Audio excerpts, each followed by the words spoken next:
పాకిస్తాన్ పక్కలో బెల్లంలా మారి ఉగ్రవాదాన్ని ప్రేరేపిస్తుంది అని, పాకిస్తాన్ వీసాలని కేంద్ర ప్రభుత్వం రద్దు చేసింది అని బీజేపీ ఎంపీ లక్ష్మణ్ అన్నారు. అన్ని రాష్ట్రాల వాళ్ళని గుర్తించి పంపించాల్సి ఉందన్నారు. తెలంగాణ ప్రభుత్వం పంపించకుండా మీన వేషాలు లెక్కిస్తుందని, దేశంలో ఎక్కడ ఉగ్రవాద దాడులు జరిగినా దాని మూలాలు హైదరాబాద్లో బయటపడ్డాయి. ప్రపంచం ఆశ్చర్యపడే రీతిలో పాకిస్తాన్కు బుద్ధి చెబుతామన్నారు. కాంగ్రెస్ పార్టీ పాకిస్తాన్ భాష మాట్లాడుతుంది. కాంగ్రెస్ వ్యవహార శైలిని సభ్య సమాజం ఖండిస్తుంది. తెలంగాణలో ఉన్న పాకిస్తానీయులను పంపించే విధంగా చర్యలు తీసుకోవాలని గవర్నర్ను కోరాము. డీజీపీతో మాట్లాడి తగు చర్యలు తీసుకుంటామని గవర్నర్ తెలిపారన్నారు. రోడ్స్ కానీ లేదా విమానాల ద్వారా కానీ అక్కడ ప్రశాంతమైనటువంటి వాతావరణంలో అక్కడ ప్రజలు కూడా జీవిస్తూ పర్యాటక కేంద్రంగా కొనియాడబడుతుంటే కన్ను కుట్టినటువంటి పాకిస్తాన్ ఏ రకంగా దొంగ దెబ్బ తీసి అమాయకులను హతమార్చిందో, ఒక నరమేధాన్ని సృష్టించిందో మరి దాన్ని కూడా ఇవాళ ప్రధానమంత్రి గారు కలత చెందుతూ మరి త్రివిధ దళాలు కూడా పూర్తి స్వేచ్ఛనివ్వడము, అంతటా కూడా వెంటనే ఈ సింధు జలాల యొక్క మరి దాని మీద కూడా ఒప్పందం జరిగిన దాన్ని పక్కన పెట్టేయడము, మరి ఆ పాకిస్తాన్కు ఆ నీళ్లు పంపేదాన్ని కూడా వారు ఏ రకంగా ఆపివేయడాన్ని నిర్ణయం తీసుకోవడము, పాకిస్తాన్ ఎవరైతే మరి ఇక్కడికి పర్యటన నిమిత్తం కానీ ఇతరత్ర వచ్చి ఉన్నారో వాళ్ళందరూ కూడా తిరిగి 29వ తేదీ లోపల వెళ్లాల్సిందే, ఆ వీసాలను కూడా రద్దు చేశామని కేంద్రం ప్రకటించడము, ఆ రకంగా దేశం మొత్తం మీద కొన్ని వేల మంది ఎవరైతే మరి కొంతమంది పాకిస్తాను మరి వీసా రద్దయిపోయిన తర్వాత ఆశ్రయాన్ని ఏర్పాటు చేసుకున్నటువంటి ఆ యొక్క వ్యక్తులు కూడా ఆయా రాష్ట్రాలు వాళ్ళను కనిపెట్టి కనుకొని వెంటనే పంపించాల్సిన బాధ్యత ఉన్నప్పటికీ కొన్ని రాష్ట్రాలు ఇంకా మీనమేషం లెక్కబెడతా ఉన్నాయి. ఇవాళ తెలంగాణ రాష్ట్రంలో కూడా అనేక మంది వాళ్ళ పాకిస్తానీలు ఎవరైతే మరి ఇక్కడ నివసిస్తున్నారో అక్రమంగా కొంతమంది చొరబాటుదారులు ఇవాళ పాకిస్తాన్తో పాటు రోహింగ్యాలు, బంగ్లాదేశీలు ఏ రకంగా ఇవాళ పాత పట్టణాన్ని ఆశ్రయంగా చేసుకుంటున్నారు. గతంలో దేశంలో ఎక్కడ ఏ సంగతి జరిగినా బాంబు పేలుళ్ళు లేదా ఇటువంటి మరి సంఘటనలు జరిగితే దాని మూలాలు హైదరాబాద్లో తేలినాయి. కాబట్టి ఇవాళ మరి దేశ ప్రజలందరూ కూడా ముక్త కంఠంతో ఇవాళ ఆ పాకిస్తాన్ మరి ఏ రకంగా గతంలో మోదీ గారి ప్రభుత్వం, మోదీ గారి నాయకత్వంలో సర్జికల్ స్ట్రైక్స్, ఎయిర్ స్ట్రైక్స్ చేసి మన ప్రతాపాన్ని, మన శక్తిని చాటామో ఆ రకంగా ఈసారి కూడా మోదీ గారు చాలా స్పష్టంగా చెప్పారు. ప్రపంచం ఆశ్చర్యపోయే రీతిలో మరి ఖచ్చితంగా పాకిస్తాన్కు బుద్ధి చెప్తామని అయితే చెప్పారో ప్రజలు బాధ్యతగా ఉన్నారు. కానీ ఇక్కడ ఉన్నటువంటి ప్రభుత్వాలు లేదా పాలకులు అదే రీతిలో వివరించాలి తప్పితే దానికి రాజకీయ రంగు పులమడం. పైకి వాళ్ళ అన్ని పార్టీలు, ప్రతిపక్షాలు ఒకవైపు మోదీ ప్రభుత్వం తీసుకునే నిర్ణయాలు కట్టుబడి ఉంటామని చెబుతూనే ఏ రకంగా కూనీ రాగాలు తీస్తూ ఏ రకంగా మనం చూస్తున్నాం కాంగ్రెస్ నాయకులు మరి ముఖ్యంగా పాకిస్తాన్ భాషలో ఇక్కడ ఏ రకంగా మాట్లాడుతున్నాం.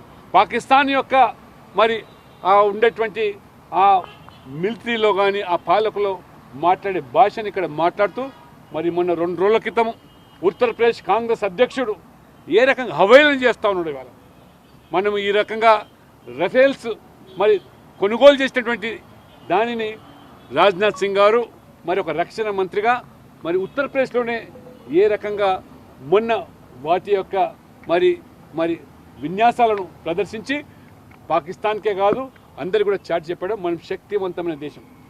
ఆయుధాల్లో కానివ్వండి, త్రివిధ దళాల్లో కానీ ఉన్నటువంటి శక్తిని ప్రదర్శిస్తూ ఉంటే మరి కాంగ్రెస్ అధ్యక్షుడు చేసినటువంటి మిలిటరీని అవమానపరిచే విధంగా, అంటే ఏదో ఆ విమానాలన్నీ కూడా మరి ఒక కీలు బొమ్మలుగా మారిపోయి ఆట వస్తువులుగా మారిపోయిన రీతిలో వారు వ్యంగ్యంగా ఏదైతే పత్రికా విలేకరుల సమావేశంలో ప్రదర్శించారో మొత్తం సభ్య సమాజం ఇవాళ కాంగ్రెస్ వ్యవహార శైలిని ఇవాళ ఖండిస్తూ ఉన్నది. రాబో జీహెచ్ఎంసీ ఎన్నికలను దృష్టిలో ఉంచుకొని రేపటి నుండి కాంగ్రెస్ పార్టీ బూత్ లెవెల్ సమావేశాలు నిర్వహిస్తున్నట్లు కాంగ్రెస్ పార్టీ సీనియర్ నాయకులు మాజీ కార్పొరేటర్ రాజు యాదవ్ తెలిపారు. సోమాజిగూడ ప్రెస్ క్లబ్లో ఏర్పాటు చేసిన విలేకరుల సమావేశంలో రాజు యాదవ్ మాట్లాడుతూ బూత్ లెవెల్ స్థాయిలో పార్టీని మరింత బలోపేతం చేసే లక్ష్యంతో సమావేశం నిర్వహిస్తున్నట్లు చెప్పారు. సోమవారం సోమాజిగూడలోని మెర్క్యూరీ హోటల్లో హిమాయత్ నగర్ డివిజన్ సమావేశం ఉంటుందని తెలిపారు. బూత్ లెవెల్ సెక్రటరీలతో నిర్వహించే ఈ సమావేశంలో పార్టీని ఇంటింటికి తీసుకువెళ్లే అంశాలను వివరిస్తామని అన్నారు. ఇలా డివిజన్ల వారీగా సమావేశాలు కొనసాగుతాయని చెప్పారు. ఖైరతాబాద్ కాన్స్టిట్యున్సీలో ప్రతి డివిజన్కి కార్యకర్తలు మనం ఆ ఆదేశాల మేరకు ప్రతి బూత్కి ఒక మనిషిని పిలిచి ప్రతి డివిజన్లో ఒక్కొక్క మీటింగ్ అంటే అభివృద్ధి కార్యక్రమాల కోసం మేము ముందడుగు వేయాలనుకుంటున్నాం. రేపు జరగబోయేది హిమాయత్ నగర్ డివిజన్ మీటింగ్ కాబట్టి రేపు అక్కడ 11ంటికి మేము మీటింగ్ అరేంజ్ చేశాము హిమాయత్ నగర్ డివిజన్ వాళ్ళకి. అట్లాగే ప్రతి డివిజన్కి ఒక వారము 10 రోజులకు ఒక్కొక్క మీటింగ్ పెట్టుకుంటూ ప్రతి ఏరియాలో మేము ఏ సమస్యలు ఉన్నా చేసుకోవడానికి మేము ఆ డివిజన్ మీటింగ్ బూత్ మీటింగ్ పెట్టుతున్నాము. కాబట్టి అందరూ సహకరించాలని కోరుకుంటున్నాం. అభివృద్ధి కార్యక్రమాలకే మేము ముందుకు పోతున్నాం. పార్టీ ఆదేశాలు ఉన్నాయి కాబట్టి ఆ వర్క్ చేయడానికి సిద్ధంగా ఉన్నాం. మెర్క్యూరీ హోటల్లో రేపు చిన్న హాల్లో మీటింగ్ పెట్టారు మన హిమాయత్ నగర్ డివిజన్ వాళ్ళకి. వేణుగోపాల్ గారు ఇక్కడ సికింద్రాబాద్ పార్లమెంటు ఆయన కూడా సికింద్రాబాద్ పార్లమెంట్లో 40 సీట్లు వరకు 30 సీట్లు గెలవాలని ఆయన కూడా చాలా శాయశక్తిలో పనిచేస్తున్నాడు. నాకు కూడా ఆయన పోతం ఆయన కృషి ఉన్నది కాబట్టి ఆయన కూడా మాకు ఇక్కడ ఖైరతాబాద్ కాన్స్టిట్యూన్సీలో మీరు కూడా 6కి 6 గెలిపించుకోవాలి. ఇంతకుముందు 2 ప్రయాణాలు మా ఒక్క సీటు కూడా మనం రాకపోయింది కాబట్టి ఇక్కడన్నా కాంగ్రెస్ పార్టీకి 6లో 5 వచ్చేటి. మేము 2009లో 6కి 5 వచ్చాయి. అప్పుడు ఒక్కటి కూడా రాలేదు 2 సార్లు. కానీ మరి ఇప్పుడన్నా కనీసం మేము దాన్ని తిరిగి 6కి 6 గెలుచుకోవాలని మేము ఆ ఉద్దేశం. కాబట్టి ఈ మీటింగ్లు పెట్టి వాళ్ళతో పాటు మేము కూడా ఏరియా వైజ్గా తిరుగుకుంటూ మేము ఆ సమస్యలు ఏమైనా తెలుస్తుంటే ప్రభుత్వ దృష్టికి తీసుకెళ్ళి ఆ సమస్యలను సాల్వ్ చేయాలని మేము ఉద్దేశం. సంగారెడ్డి జిల్లా పటాన్చెరువు నియోజకవర్గం పటాన్చెరువు డివిజన్ పరిధిలోని ఎమ్మెల్యే క్యాంప్ కార్యాలయంలో ఏర్పాటు చేసిన సమావేశంలో నియోజకవర్గ పరిధిలోని వివిధ గ్రామాలు, మున్సిపాలిటీలు, డివిజన్లకు సంబంధించిన 101 మంది లబ్ధిదారులకు ముఖ్యమంత్రి సహాయక నిధి ద్వారా మంజూరైన 40 లక్షల రూపాయల విలువైన చెక్కులను పంపిణీ చేశారు పటాన్చెరువు శాసనసభ్యులు గూడెం మహిపాల్ రెడ్డి. హాజరైన కార్పొరేటర్లు మెట్టు కుమార్ యాదవ్, అదేవిధంగా పుష్ప నగేష్, అమీన్పూర్ మాజీ ఎంపీపీ దేవానందం, గుమ్మడిదల మాజీ ZPTC Kumar Goud, market committee మాజీ చైర్మన్ విజయ్ కుమార్, కాంగ్రెస్ పార్టీ పట్టణ అధ్యక్షులు నరసింహారెడ్డి, రాజు తదితరులు పాల్గొన్నారు. నియోజకవర్గ స్థాయి సీఎం రిలీఫ్ చెక్స్ 101 చెక్స్ రావడం జరిగింది. ఇది 40 లక్షల రూపాయలతోటి 46 లక్షల రూపాయలతోటి వీరికి లబ్ధిదారులకు చెక్కులు పంపిణీ చేయడం జరుగుతూ ఉంది. మీరందరూ వారి కుటుంబంలో వారికి ఉన్న ఇబ్బందులు వచ్చిన బీమారితోటి ట్రీట్మెంట్ చేసుకున్న తర్వాత ప్రభుత్వం తరఫున సీఎం రిలీఫ్ చెక్స్ అనేవి రావడం జరుగుతూ ఉంది. ఎక్కడైనా ఎవరైనా సరే ఇటువంటి పరిస్థితులు ఉన్నప్పుడు తప్పకుండా మా ఆఫీస్కి వచ్చి ఎమ్మెల్యే క్యాంప్ ఆఫీస్కి వచ్చి మీరు అప్లై చేసుకున్నట్టయితే ప్రభుత్వం తరఫున సీఎం రిలీఫ్ చెక్స్ రావడం జరుగుతుంది. కొద్దిగా గొప్ప సాయం అందడానికి అవకాశాలు ఉంటాయి కాబట్టి ఆ విధంగా సద్వినియోగం చేసుకోవాలని చెప్పి కోరుతూ ఈరోజు లబ్ధిదారులకు ఈ కార్యక్రమంలో పాల్గొన్న వారందరికీ పేరు పేరున ధన్యవాదాలు. థ్యాంక్. అందరికీ నమస్కారం. ఈరోజు నియోజకవర్గ స్థాయి సీఎం రిలీఫ్ చెక్స్ 101 చెక్స్ రావడం జరిగింది. ఇది 40 లక్షల రూపాయలతోటి 46 లక్షల రూపాయలతోటి వీరికి లబ్ధిదారులకు చెక్కులు పంపిణీ చేయడం జరుగుతూ ఉంది. మీరందరూ వారి కుటుంబంలో వారికి ఉన్న ఇబ్బందులు వచ్చిన బీమారితోటి ట్రీట్మెంట్ చేసుకున్న తర్వాత ప్రభుత్వం తరఫున సీఎం రిలీఫ్ చెక్స్ అనేవి రావడం జరుగుతూ ఉంది. ఎక్కడైనా ఎవరైనా సరే ఇటువంటి పరిస్థితులు ఉన్నప్పుడు తప్పకుండా మా ఆఫీస్కి వచ్చి ఎమ్మెల్యే క్యాంప్ ఆఫీస్కి వచ్చి మీరు అప్లై చేసుకున్నట్టయితే ప్రభుత్వం తరఫున సీఎం రిలీఫ్ చెక్స్ రావడం జరుగుతుంది. కొద్దిగా గొప్ప సాయం అందడానికి అవకాశాలు ఉంటాయి కాబట్టి ఆ విధంగా సద్వినియోగం చేసుకోవాలని చెప్పి కోరుతూ ఈరోజు లబ్ధిదారులకు ఈ కార్యక్రమంలో పాల్గొన్న వారందరికీ పేరు పేరున ధన్యవాదాలు. Thank you. రంగారెడ్డి జిల్లా మంచాల మండలం ఎల్లమతండ గ్రామంలో సిపిఎం రాష్ట్ర కార్యదర్శి పర్యటించారు. ఉపాధి హామీ కూలీల సమస్యలను అడిగి తెలుసుకున్నారు జాన్ వెస్లీ. ఈ సందర్భంగా సిపిఎం రాష్ట్ర కార్యదర్శి మాట్లాడుతూ ఉపాధి హామీ కూలీలు మౌలిక వసతులు లేక ఉపాధి కార్మికులు తీవ్ర ఇబ్బందులకు గురవుతున్నారని రాష్ట్ర కార్యదర్శి జాన్ వెస్లీ అన్నారు. కేంద్ర రాష్ట్ర ప్రభుత్వాలు ఉపాధి హామీ కూలీల పని దినాలను తగ్గించి కూలీల పట్ల ద్వంద్వ వైఖరి అవలంబిస్తుందన్నారు. ముఖ్యమంత్రి రేవంత్ రెడ్డి ఎన్నికల సమయంలో పట్టణాల్లో కూడా ఉపాధి హామీ కల్పిస్తామని చెప్పి రేవంత్ రెడ్డి విస్మరించారన్నారు. ఉపాధి హామీ కూలీలకు వెంటనే పని ప్రదేశాలలో నీటి సౌకర్యం, టెంట్లు, ఫస్ట్ ఎయిడ్ కిట్లను వెంటనే కల్పించాలని ప్రభుత్వాన్ని డిమాండ్ చేశారు. ఉపాధి హామీ కూలీలకు కల్పించాల్సిన సౌకర్యాలను వెంటనే కల్పించాలని, లేని ఎడల పెద్ద ఎత్తున నిరసనలను వ్యక్తం చేస్తామని జాన్ వెస్లీ ప్రభుత్వాన్ని హెచ్చరించారు. రంగారెడ్డి జిల్లా ఎల్లమ్మ తాండాలో ఉపాధి కూలీల సమస్యల పరిష్కారం కోసం సిపిఎం బృందం ఈరోజు రావడం జరిగింది. ఇక్కడ పనిచేస్తున్నటువంటి కూలీలకు రోజుకు 307 ఇవ్వాలని చెప్పేటటువంటిది చట్టం చెప్తుంటే 42 రూపాయలు కూడా పడడం లేదు.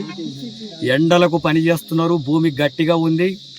కొలతల ప్రకారమే కూలీ అనేటటువంటిది వచ్చినప్పుడు 40-42 రూపాయలు వస్తున్నాయి. కొలతలతో సంబంధం లేకుండా 307 రూపాయలు ఇవ్వాలని చెప్పి డిమాండ్ చేస్తున్నాం. అట్లాగే ఇక్కడ పనిచేసేటటువంటి వాళ్ళకు గడపర కానీ అట్లాగే పార కానీ పనిముట్లు ఏవి ఇవ్వడం లేదు. అది ప్రభుత్వమే ఇవ్వాలా చట్ట ప్రకారం, కానీ ఇవ్వడం లేదు. ఇక్కడ టెంట్ ఏర్పాటు చేయాలా, మంచినీటి సౌకర్యం ఏర్పాటు చేయాలా, అవన్నీ ఎలాంటి ఏర్పాట్లు చేయడం లేదు. దూరం నుంచి గుట్టల మీదకి వచ్చి నడిచొచ్చి పోతున్నారు. వాళ్ళకి సౌకర్యాలు కూడా లేనటువంటి దుస్థితి ఉంది. అట్లాగే వాళ్ళు పనిచేసినటువంటి పని దినాల కూలీ కూడా 6 వారాలు 7 వారాలకు అట్లా ఇస్తున్నటువంటి పరిస్థితి ఉంది. ఆ రకంగా పని చేసుకున్నటువంటి వాళ్ళకు పొట్ట గడిచేటటువంటి వాళ్ళకు కూడా కూలీ సరిగా ఇవ్వడం అనేటటువంటిది లేదు. అందుకని ఈ ఉపాధి కూలీల సమస్యల పరిష్కారం కోసం వ్యవసాయ కార్మిక సంఘం ఈ నెల 30 తారీఖున అన్ని కలెక్టర్ కార్యాలయాల ముందు ధర్నా కార్యక్రమాలకు పిలుపునిచ్చింది. ఆ ధర్నాలకు సిపిఎం పార్టీ పూర్తిగా మద్దతు ఇస్తుంది. కేంద్ర ప్రభుత్వం ఉపాధి కూలీలకు బడ్జెట్ తగ్గించడం వల్ల 2.5 లక్షల కోట్ల రూపాయలు అవుతే మొత్తం దేశవ్యాప్తంగా ఉండే 30 కోట్ల మంది పైగా ఉండేటటువంటి ఉపాధి కూలీలకు పని దొరుకుతుంది. కానీ అది 86,000 కోట్ల కోత పెట్టింది. పని దినాలు తగ్గిస్తుంది. ఉపాధి కూలీలకు పని అవసరం లేదంటుంది. కొత్తగా జాబ్ కార్డులు ఇవ్వడం లేదు. గాయాలకు గురైనటువంటి వాళ్ళకు వైద్యం అందించాలా, చట్ట ప్రకారం ఇవ్వడం లేదు. కనీసం ఎలాంటి వైద్య సౌకర్యాలు కూడా కల్పిస్తున్నటువంటి దుస్థితి లేదు. అందుకనే కేంద్ర రాష్ట్ర ప్రభుత్వం కూడా ముఖ్యమంత్రి మేము అధికారంలోకి వస్తే 150 రోజులు పని ఇస్తామన్నారు.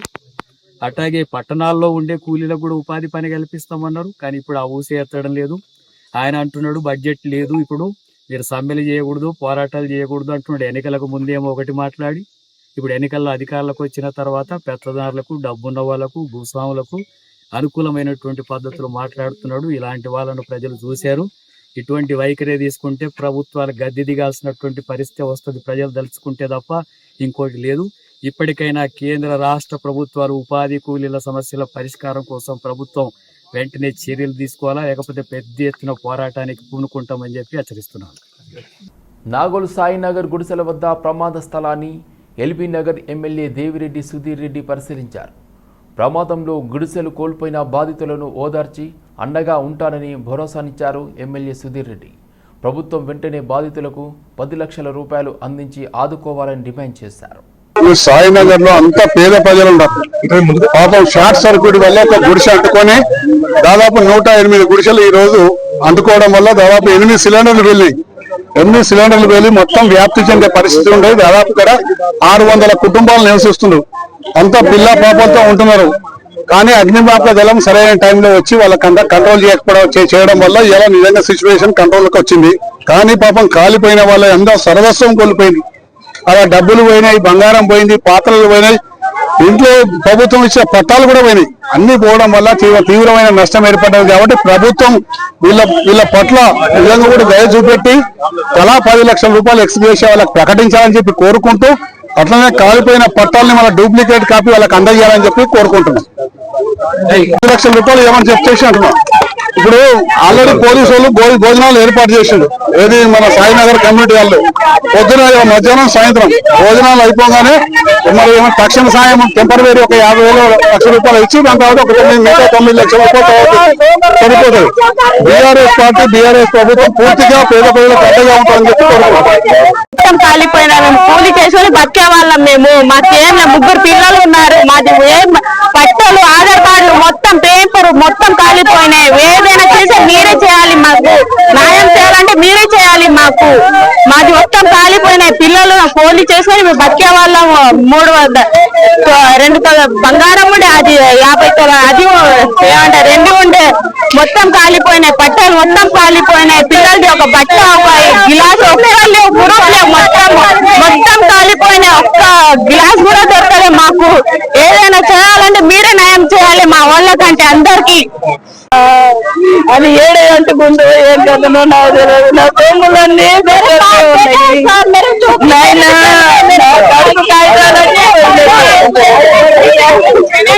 నేను స్కూల్లో పని చేస్తాను. ఆయన రుజుగట్టాలు నాయన నా కొడుకు ఎంత బతుకుతాడు నాయన. నా కొడుకు ఎంత 50,000 పెట్టుకున్నాను ఆయన. నాది తాడు పట్ట కొలుసులు ఉన్నాయి అయ్యా. నాది సొమ్ము ఏగలేదు. కానీ నేను స్కూల్లో ఆయమ్మ పని చేస్తా సార్. మా ఆయన కరోనాలో చనిపోయిండు.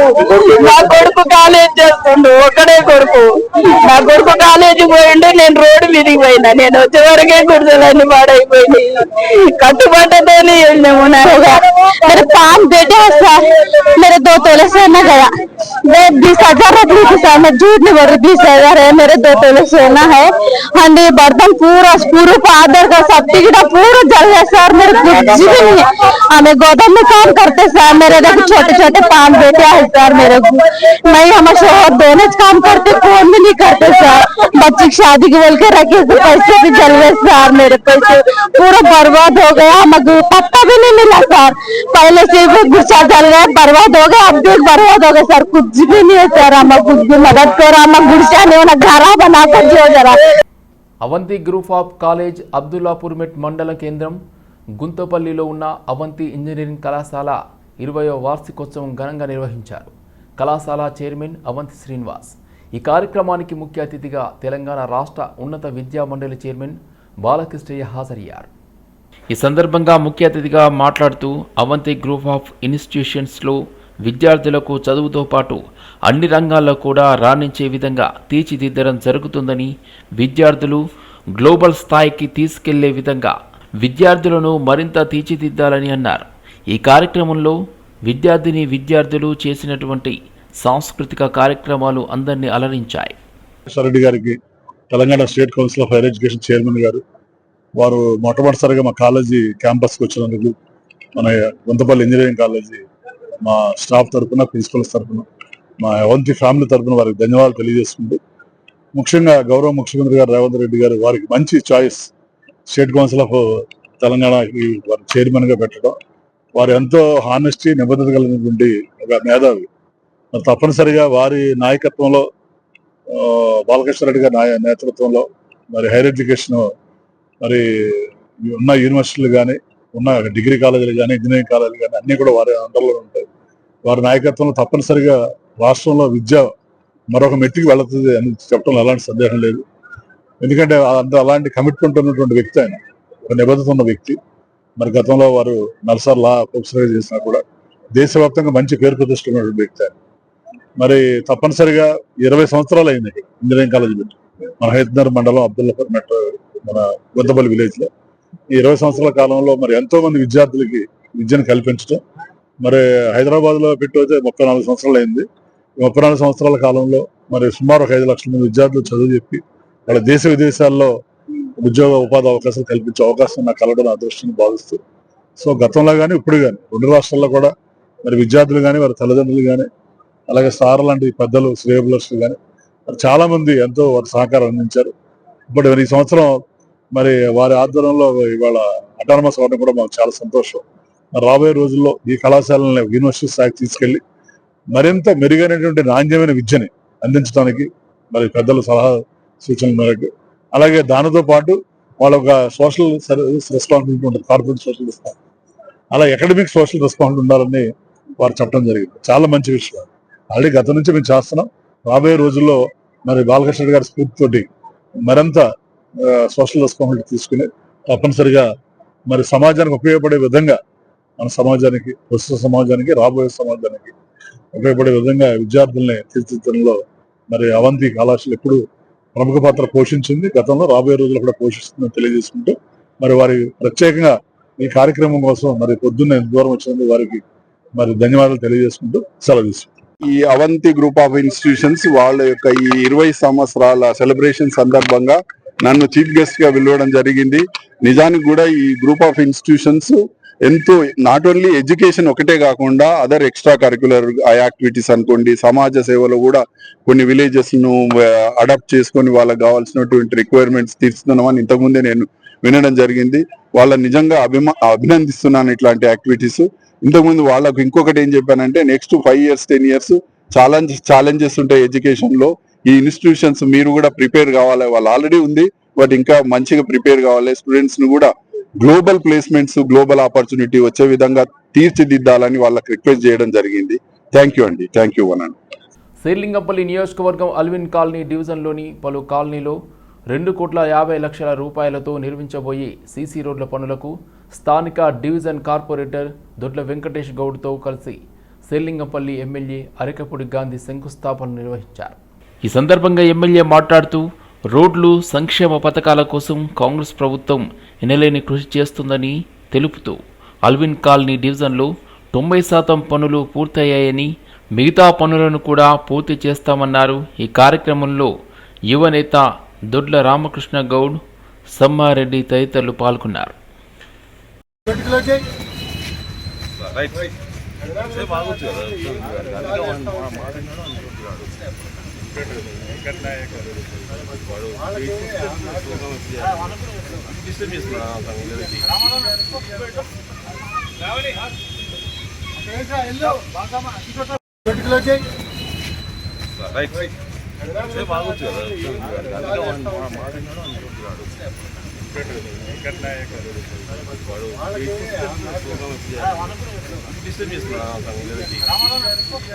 జిన్నారం మండలం ఐడిఏ బొల్లారంలోని మైలాన్ లాబొరేటరీస్ పరిశ్రమలో R&D సెంటర్లో అగ్ని ప్రమాదం సంభవించింది.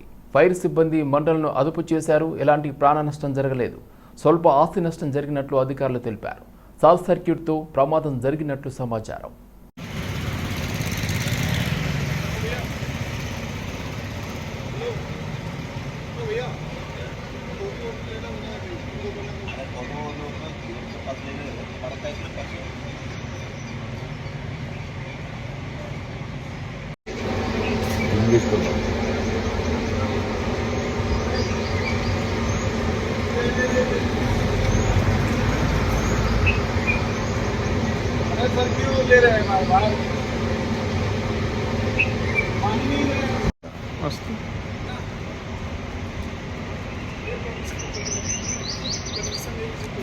कौन बोला रे?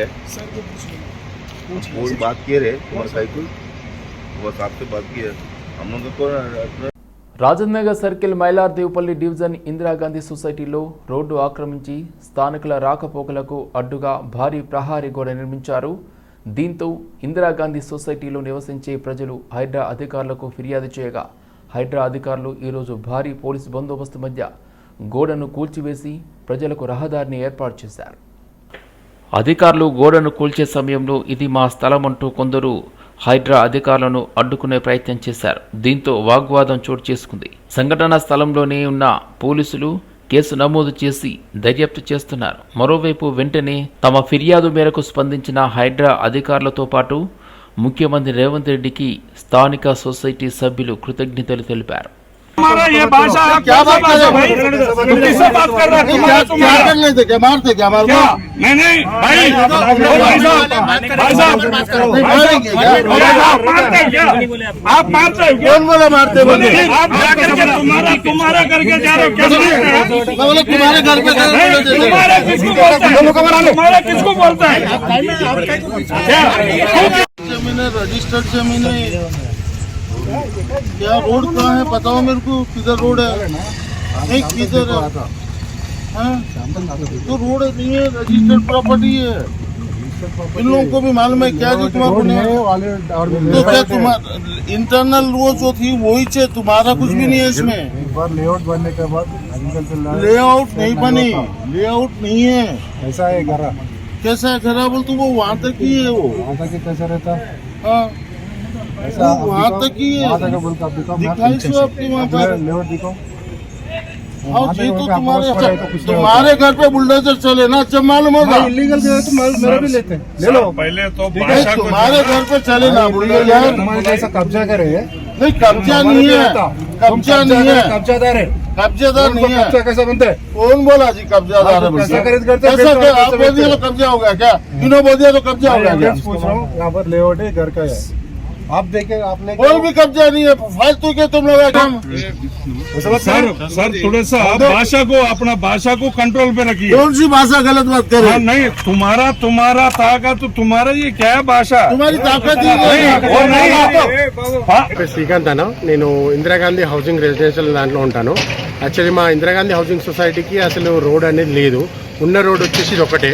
సో ఈ రోడ్ గురించి అని చెప్పి గత 2 ప్రభుత్వాలు ఉన్నప్పుడు కూడా మేము ఆల్రెడీ రిక్వెస్ట్ చేశాము, కానీ ఎప్పుడు కాలేదు. సో ఈసారి రేవంత్ రెడ్డి మన సీఎం గారు వచ్చినాక హైడ్రా ఏదైతే పెట్టారో హైడ్రా నుంచి మేము రంగనాథ్ సార్కి అప్రోచ్ అయ్యాము. అప్రోచ్ అయిన తర్వాత రంగనాథ్ సార్ వచ్చేసి మొత్తం డాక్యుమెంట్స్ మొత్తం వెరిఫై చేశారు. చేసిన తర్వాత మొత్తం ఈ రోడ్ మీకు కంపల్సరీ చేపిస్తామని చెప్పేసి ఈ మే మంత్లో ఎట్టుపోయి ఈ మే మంత్లో మీకు కంప్లీట్ చేస్తామని చెప్పారు. అదేవిధంగా ఈరోజు మార్నింగ్ 10:30కి హైడ్రా వాళ్ళు వచ్చారు.